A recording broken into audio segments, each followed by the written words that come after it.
try to find other ways to collaborate and continue the relationship versus being just one and done after the episode. A lot of people, like, they do an interview and then they never talk to that person again. Don't be that person. Then your show will continue to grow. Most hosts never achieve the results they hoped for. They're falling short on listenership and monetization, meaning their message isn't being heard and their show ends up costing them money. This podcast was created to help you grow your listenership and make money while you're at it. Get ready to take notes. Here's your host, Adam Adams. What's up, podcaster? It's your host, Adam Adams, and today I'm with Reena Watts from Better Call Daddy podcast. Better Call Daddy is where she'll interview just about anyone, about anything, interesting things. It's totally uncensored. And at the end, she has the guest ask her father a question because she says her dad knows everything and anything. And so they will ask. And I was recently featured on the podcast. I didn't know what to ask. I was like, geez, like, where do I start? And unfortunately, I wasn't prepared. I didn't have my question in front of me. So I came up with a question, and it was like, what did your dad think when he had a girl? Because I've got a couple of boys. I have two sons, and for the most part, boys are pretty easy, and you do want to raise them as gentlemen, but I think I would freak out if I had a girl. I would lock her in a whatever, like some type of up high thing. I would lock them up, and I wouldn't let anyone see them or talk to them. I would be that weird, controlling, scared to death dad like we hear about in history. So I think God or the universe knew that and just gave me boys. That was perfect. So yeah, that's why I asked on her podcast, Better Call Daddy. So when that episode comes out, the link to it will also be in the show notes here. So you could probably just scroll down, check out that link to Better Call Daddy, and also specifically that episode. And you can also connect with Reena on any social that she wanted you to connect with. Everything's down there. Her whole bio is also in the show notes as well. So anything you want to do, like finding her, connecting with her, getting to know more about her, just scroll down. Let's get into today's podcast interview about podcasting ultimately. And it's interesting because Reena has had her episodes. She's been going for well over 300 episodes, and soon she'll be crossing 400 episodes. She's been really doing it for a little while. I want to find out like what has kept her there, because for one, there's something that's true, and it's called pod fade. And depending on who you ask and which study it was, studies show that most people don't get past 6 or 10 episodes. Most podcast hosts never get past that. So she's in the 300s right now, and she has 173 ratings and or written reviews on her podcast. And so it's like, what did you do to get all of that? Obviously, there's something good that she's doing. I will mention something that's part of her bio real quick. And it's that she worked with another person, and she actually helped get ultimately top guests for them. And so I want to talk a little bit about today on this podcast, like how do you get top guests? How do you reach out to them? Because most of them have gatekeepers. So we'll talk about a few of these things. First and foremost, Reena, I've talked a lot, so I want you to say something.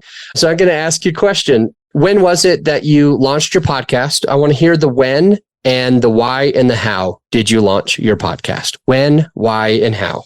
Great question. I launched in July of 2020, but even before that, I was thinking about it for a long time.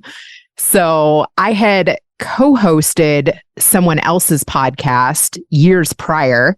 It started off where I was just booking guests, but then it was like 2 guys. They were both recruiters, and they were like, oh, wow, you've brought in us some really interesting people. How would you like to fill in?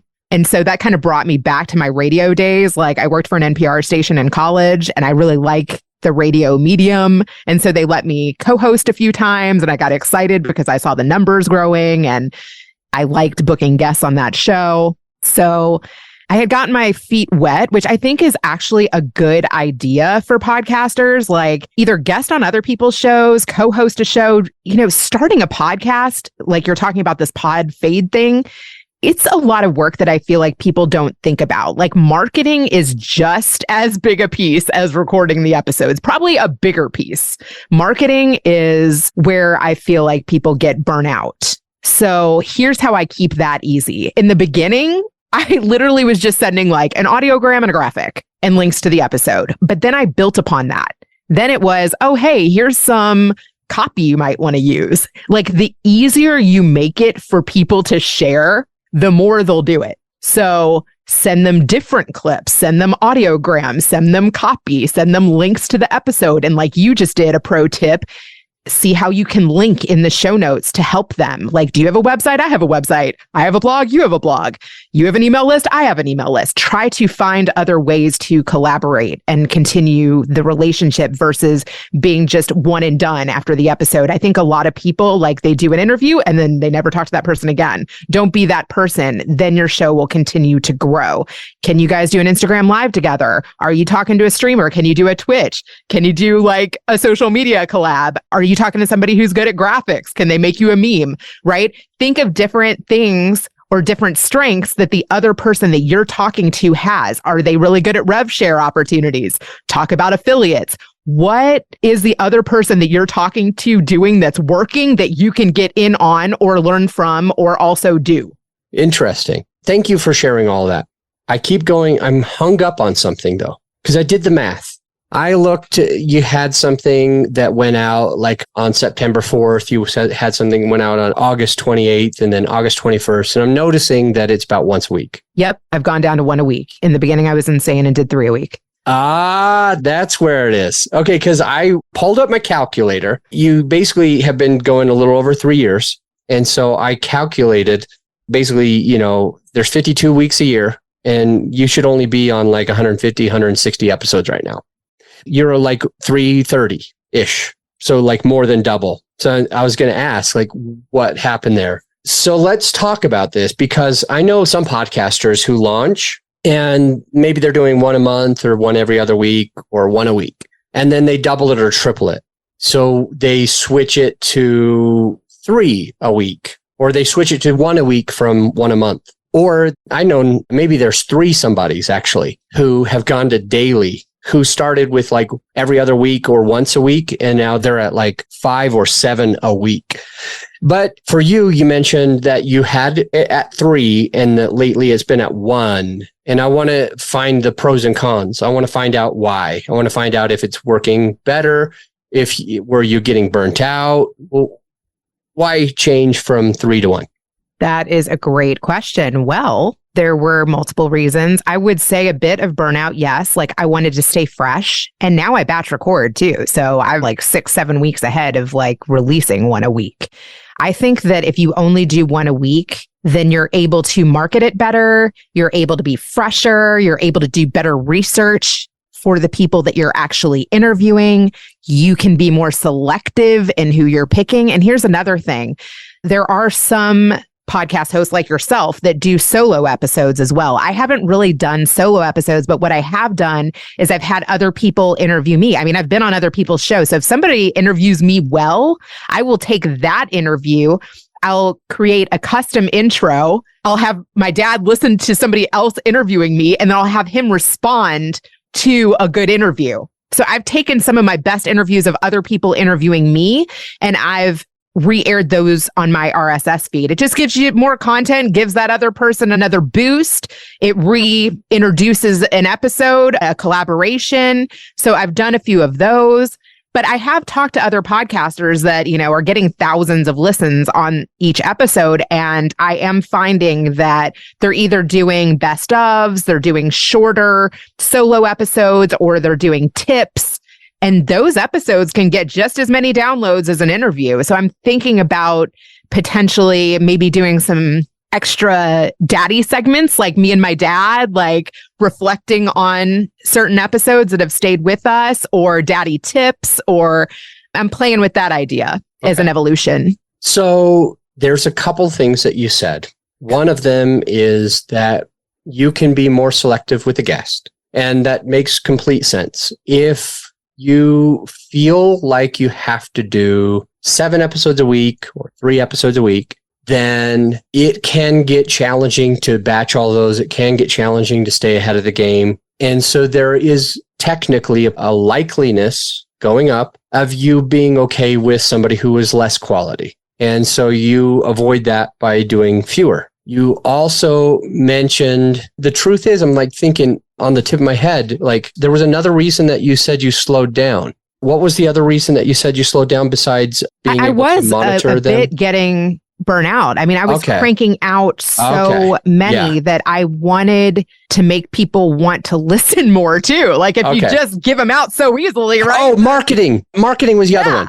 I did mention the burnout. Somehow I just accidentally mentioned the burnout and forgot that I said it. But I mentioned the burnout and I mentioned the being able to focus on the guest and having good quality. But the other one that I missed that you did say is because you felt like you could market it a little bit better. Can you stay on that for a sec? Yeah, definitely. You can market it better because then you don't have to like get out your clip, get out the graphic, get out everything one day. You can space it out. And the more you space it out, you're going to hit different people seeing it. I mean, you've got to really promote something like 7 times for like your audience to see it. And here's another thing too. I've started working at cool.fm one day a week and I'm re-airing best of episodes there. So I'm airing them sometimes a year after they've already aired. And a lot of podcasters, once they air it the first time, they never talk about the episode again. I try to find ways to get my back episodes re-listened to. So I just interviewed the Jewish matchmaker, the host of Netflix's Jewish matchmaking.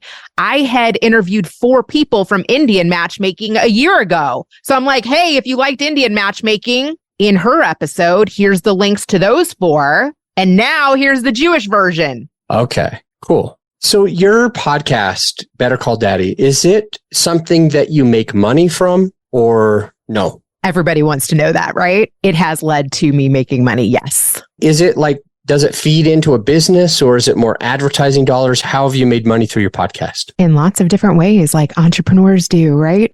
So I have made money by advertisers. That is not the route I'm currently going. I have made money through affiliate sales. I've made money by coaching other podcasters who are just starting out in how to do it better. So I do like coaching calls one-on-one, or I've also helped people produce their own shows. Okay, cool. In that last one where you're supporting podcasters, is that something that you thought you would do in the beginning?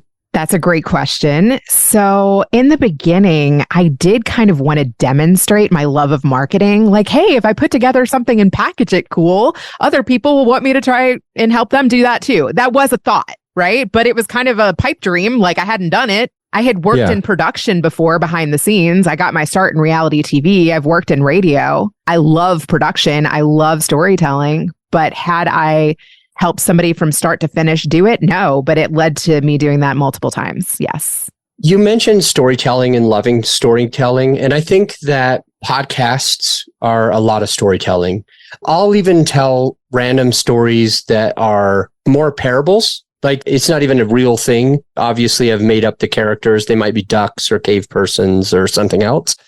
So I'll frequently tell stories. I'll tell stories about clients. I'll tell stories about people that have worked with our company and what they're going through. And frequently, if something comes up, I will liken it to an actual story because I think that that is really helpful and supportive.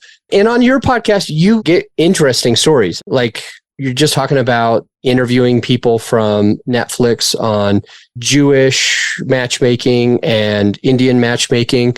I know that you've had phone sex workers. I should say the whole thing because it sounds a little bit, it sounds totally different if you don't use the whole thing. But on the podcast, and it sounds like the stories are kind of a big emphasis. Would you share why you think that they are? And then after the why are they a big deal? Why does it help? Kind of the how the listener can be better with the stories on their podcast? Yes, that's a great question. So why? I just have a fascination, a curiosity, and I have crossed paths with lots of interesting people. That's why I also thought I should have a podcast. Like I've kept in touch with people that I worked with at Nanny 911 and VH1 and E and special effects animation companies and producers and directors. And I feel like a lot of people are fascinated by that world. And so I'm a mom of 4. I have lived a colorful life and I wanted to bring some of those conversations into the forefront.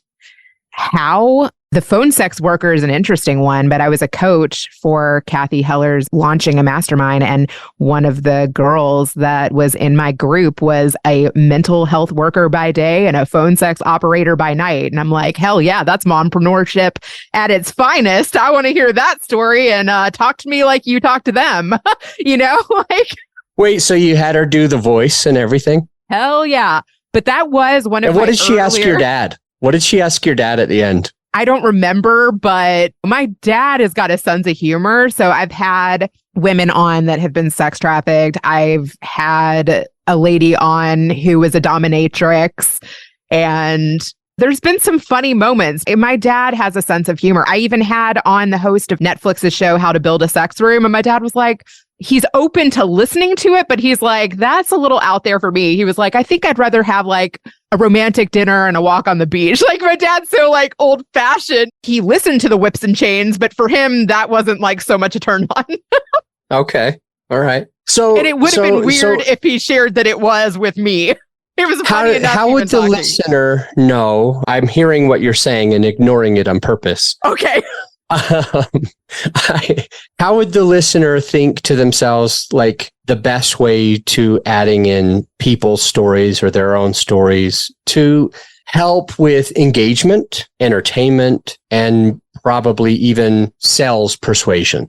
Okay. So one thing about storytelling that I've learned is it's really a dance between the interviewer and the interviewee, right? Like you're sharing a bit and I'm sharing a bit, and you're really listening for how you can keep the conversation going. You're not just going to your next question. How do you know that? How do you know I don't just have 7 questions that I need to get through in the time of 20, 30 minutes? You can feel it. I can feel it. I like that. All right, well, keep going. I didn't mean to interrupt you. You can hear it and you can feel it. Yeah. So it's okay to have bullet points, but I shouldn't be able to tell. It's okay to do your research, but don't be so married to your questions. You have to leave room for magic to happen in the conversation. You have to genuinely be interested in what the person's saying. And I think also new interviewers don't do little things like, tell me more. How do you feel about that? Just little follow-ups like that can make the person who's telling their story open up even deeper, and they love that. So those little tricks of getting a deeper answer from the person who's telling their story will make your story better versus just having it be question and answer. But try to get deeper by just giving them a little yes and. Okay. So to be clear, one of the things that I think I'm hearing you say is if we're interviewing, a thing that we can do that can be beneficial is ask more questions about what they're already talking about. Yes. How did you feel about that? What got you into that? Tell me more about that. These are good things. Is that right? Yes. I love how you just reparaphrase that and said it better. That's another really awesome technique. Some people are really good at paraphrasing. And actually, the reason I decided to have my dad at the end of my show is because my dad is really good at summarizing what I say and saying it in his own way, but he knows me so well that he's able to connect my crazy thoughts. And I think not everyone, when they're starting out podcasting, is able to give people the key takeaways at the end. So have a notebook next to you and write down maybe your key thoughts that you want people to remember. That's another really, I feel like, advanced technique in storytelling is what do you want to leave the audience with? Give people those main points at the end. And I love that my dad does that for me and he puts his own spin on it. Yeah, I like it. I'm writing that down. So that's why you don't hear me asking a question. Main points down at the end. I've got some good notes from you so far. We're talking about how you launched a podcast July of 2020, talking about you started out with doing multiple episodes. You kind of slowed it down, and there's a lot of reasons. You were feeling overwhelmed. It was too high of a cadence, but you also justify that with some other things that can be beneficial. For example, it's like, now I can really hone in on who I'm having on.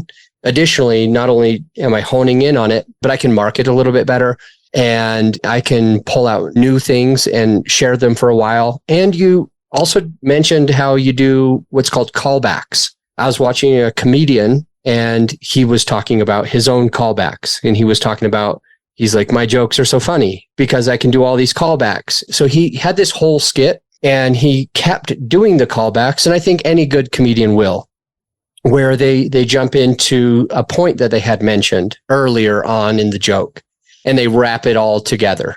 For example, if we found a way to talk about phone sex workers again later on in this, or like we're all of a sudden, it's just like that phone sex worker or something like that. This is a good way to call back. And you do it with previous episodes. You mentioned that when you're doing the Jewish matchmaking, I think you said, but you had already done with the Indian matchmaking, I think. Is that correct? Exactly. And so you put the 4 episodes in the show notes.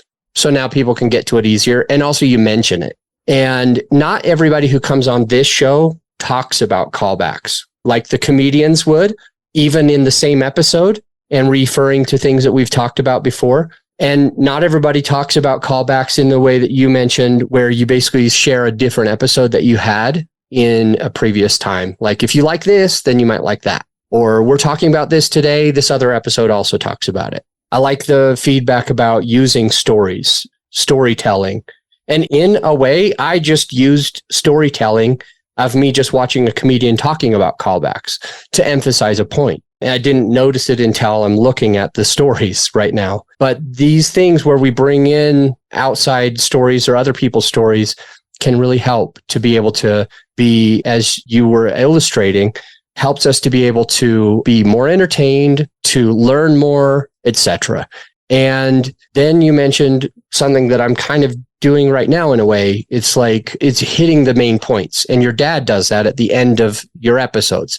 I try to do that at the end of episodes as well. I call it tell them what you're going to tell them is the first part. The middle part is tell them. And the last part is tell them what you told them. And so it's like, we're going to learn about this. And then you teach them the thing. And then you say, today you learned, and you share it. And these are like giving those main points, making sure that they're down. And so we've had fun already so far, but we've also learned a few really cool things from you about promotion, callbacks, stories, and repeating the main points. I want to take a quick break. When we get back, I want to talk more about how you make money. I want to talk about your best advice to a podcaster and find out if there's anything you're struggling with. So how you make money, main thing that you want to share with a podcaster, and we'll be right back. Hey, my friend, as you know, this episode is sponsored by my company, growyourshow.com. We want you to be able to have the best tools at your disposal without costing you a whole arm and a leg. So right now you can get a free list of vetted equipment that like mics, mixers, webcams, sound treatment, editing software, everything that you need. I created the whole PDF with direct purchase links just to save you time and money, to help it be more convenient for you. So this free PDF will help you skip all the guesswork. If it's on there, it's vetted and approved by yours truly. And if it's not on there, it's probably not worth the money. So go ahead and get yours at growyourshow.com/PDF. Let's get back into the show. We're back with Reena Watts, and we've talked about lots of cool stuff. As you remember, right before the break, we were calling back. We were giving the main points. We talked about promotion. We talked about callbacks. We talked about stories. We talked about main points. And we were going to come right now here to talk about how does Reena make money? What is she still struggling with her podcast? And what's the best advice that she would have for you, a brand new podcaster? So let's start with question number 1. Reena, how are you making money either through the podcast or in other ways? My favorite way in which I'm making money is working as a podcast producer. And so one of my clients has in-house content writers. They develop 3 to 5 questions for a scripted podcast. They send that to me. I then help them write the intro, outro. I sit on a recording with them and their sponsored guest. I make sure nothing needs to be restated. I make sure the conversation is conversational. I edit it and send it back to them ready for broadcast. What do you mean that you make sure nothing is restated? I might have quoted you wrong, but I restate lots of stuff on all of my podcasts. So I'm like, wait a second, isn't that a good thing? What did you mean by I make sure that nothing is restated? So during interviews, sometimes guests speak at the same time. And if you speak at the same time, that doesn't make a good edit. So sometimes if you step on top of someone, I will have them re-answer the question and make sure that they take their turn talking. So one person is not talking on top of another. So does this happen completely after an interview or during the interview? We do retakes at the end. Okay. What happens is maybe like you start with 0 being the time, and then you'll mark at the 5-minute and 3-second mark. They were both trying to compete for the mic or something like this. So you write down 5 minutes and 3 seconds competed for the mic. Here was a question or something. And so then at the end, then you say, all right, that was all good. Hey, I need John. Maybe he's the guest today. John, I need you to re-answer this question. Something like that? Yeah. Okay. Since they are only doing 4 to 5, maximum 7 questions, I'll just say, hey, I noticed that during this part, Mary said this and you said this at the same time.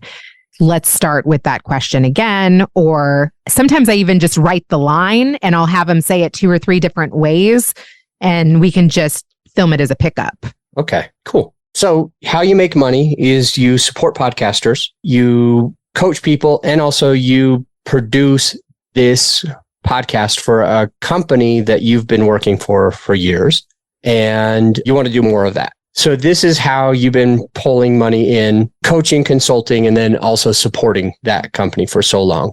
And is that part of the reason why you're not doing 3 episodes yourself per week? Because it sounds like you got a lot going on with them. Yes, that is also part of why I decided to only do 1 a week so that I could, truthfully, I put my clients before my own show. Like I felt like my show was more of a creative endeavor. And when I have too much client work, I put my deliverables before my own deliverables. And so in order for me to be consistent in putting 1 out a week, I stepped back in order to take client work at the same time. So do you do all your own editing then for your podcast and their podcast? You are the editor or not? I know how to edit, but I have assistants. Oh, okay. Got it. Cool. Yeah. Number 2, is there anything you're struggling with on your podcast right now? Here's the reason for the question. The listeners hearing this, they may have 0 episodes. They may have 50 episodes, and you've got 300 to 400. You've got hundreds of ratings. You've been doing this for 3+ years. And I believe that it's good to let people know that you're always going to be overcoming something. So that's part of it, is to let them know there's always something. And secondarily, to, in case whatever you're going through, it can solve a problem for them ahead of time. I would say my biggest struggle right now is YouTube. Oh, me too. Why do you say that? Put guests on there that have high definition camera, that use a mic, that are my best episodes. 1, it's an investment of my time to do an additional edit. Yeah. And 2, YouTube is a different beast with tags, with descriptions, with making sure that it's going to even perform. And so I don't put all of my episodes there. Another struggle is that there are so many new tools out, and I would love to be able to spend more time learning more tools, experimenting with more tools because of the art form, but there's only so many hours in a day. So I have found a couple of tools that I do use and I am getting affiliate sales on. I will say I personally use Castmagic, and it is a tool that allows you to drag an MP3 or an MP4 right into their system. It creates an entire transcript. It gives you SEO optimized title suggestions. There's a chat feature on there where you can say, hey, write me a 300-word blog post about this episode. Use the keywords daddy, fatherhood, podcaster, and it will spit that out. And it's not perfect, but it saves me so much time. It's like 90% there. So cool. That's pretty cool. Those are a couple of my struggles. So one of them is interesting, one that I would have never thought of. And what I think I'm hearing you say on that, besides the YouTube part, that you want to make sure that you're putting your time and effort into something that's really going to be good. But it sounds like there's so many choices, so many new things coming out, so much opportunity that sometimes it's hard to be able to even focus on any one of them. And which is interesting because I think that it has a huge benefit to the listener if they really hear this and acknowledge this, because I've seen a lot of people make mistakes. So there's so much AI and tools that you could use that it's overwhelming, and B, you can't do it all. And I think that how that can play in for us to everybody, whether it's a podcast or not, is that there's all these shiny objects for businesses, making money online, real estate investing, real estate flipping, wholesaling, and so on, that in a lot of ways, some people try to do it all, or they try to advertise their podcast on all of the social media platforms, but they do it poorly because there's too many. And we're ending up being an inch deep and a mile wide. We're just scratching the surface of tons and tons of things rather than really just going into one. And so I think that can be helpful with anybody who's struggling with that, to just say, hey, let's just pick one or two and focus on it. Put everything we got, because they all work. They all have value. So let's just pick one or two and put all of our efforts and go an inch wide and a mile deep. I thought we were going back to the phone sex operator. Yep. See, you did it. Boom. All right. How about best advice that you would have for the listener who's a podcaster? They want to have massive success, whether it's for getting top guests or AI that you use or any other strategy. What would you say is the best thing that they could be focusing on for success? It actually goes right along with what you were just saying about trying to do it all. I personally built my biggest audience on LinkedIn just through like corporate jobs that I've had. Like I had jobs where it was my job all day long to reach out to people on LinkedIn. And so I have my biggest following there. So LinkedIn for me is easy, fun. I have a lot of connections there. So I always promote there first, because if nothing else, like I'm going to hit the most people there, and I know how the platform works. So that is somewhere I spend my time. TikTok, I'm there. I put some of my like Hermosi style videos there because those perform well there. I don't put every guest there either. Again, you have to know your platform, right? So on YouTube, something is going to perform differently than it's going to perform on LinkedIn. On Facebook, you have to tailor what you're doing to the platform that you're on. One thing that has really helped me though, and I will say I recommend doing this, is creating a private Facebook group. I learned this by working for Kathy Heller. She was getting the most engagement by talking to her people and creating a group where she could do that. So for the last 3 years, I've had my own private Facebook group. I don't try to sell anybody. On Fridays, you can promote anything. People know only on Friday, though, you can promote anything. And I bounce ideas off of people there. I'm like, hey, if you were interviewing the son of a Holocaust survivor, what would you ask? Or if you were interviewing a professional wrestler, is there anything you'd want to know about that world, right? So I have a place where I can talk to my people after the podcast, before the podcast, people that have known me through all my different chapters. I've got about 750 people in there, and that is my sounding board. So create a group wherever you're comfortable, whether it's Discord, Slack, Facebook group. Create a place where you can have a sounding board of your people. Yeah, cool. So the best advice, know the platform, tailor what you're doing to the platform that you're on. You focus on LinkedIn. And additionally, I don't remember who that was that you brought up, but you mentioned that they focused on doing a private Facebook group and it was really effective for them. And you've been doing it for 3 years and you're seeing a lot of success as well. So I'm loving that. I always call it play to the player. Play to the player. It's like when me and my kids play apples to apples, or my friends and I will play, what's that other game? Cards Against Humanity. A lot of the times, like you select the card that you think that person would choose. You don't just select the best card to you. You select a card with them in mind. And the same thing is you can select guests for your podcast based on playing to the player. You could select the promotional platform like YouTube or Instagram or TikTok.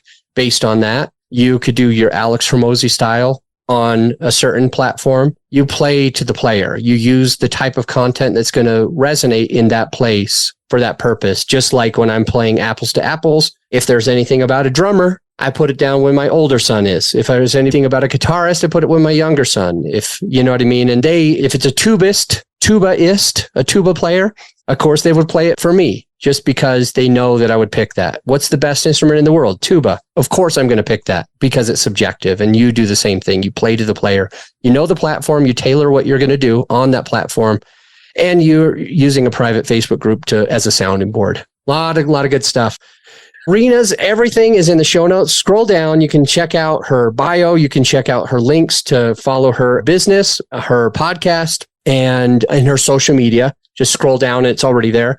And the next episode is going to be a fairly short episode. I want you to check it out. Don't go anywhere. This one wasn't too long. That one's going to be super short. But the best thing is it's also be really powerful. So I will see you on the next episode. If you're glad that you checked out the podcast today, if you got some value out of this episode, some actionable takeaways, I invite you to do one of three things. A, you could do a written review on Apple. Let us know what you think. Just an honest written review. B, you could share the podcast with a friend of yours who needs it. Or C, at the very least, implement what you've learned to take your business and your podcast to the next level. And I'll see you on the next episode.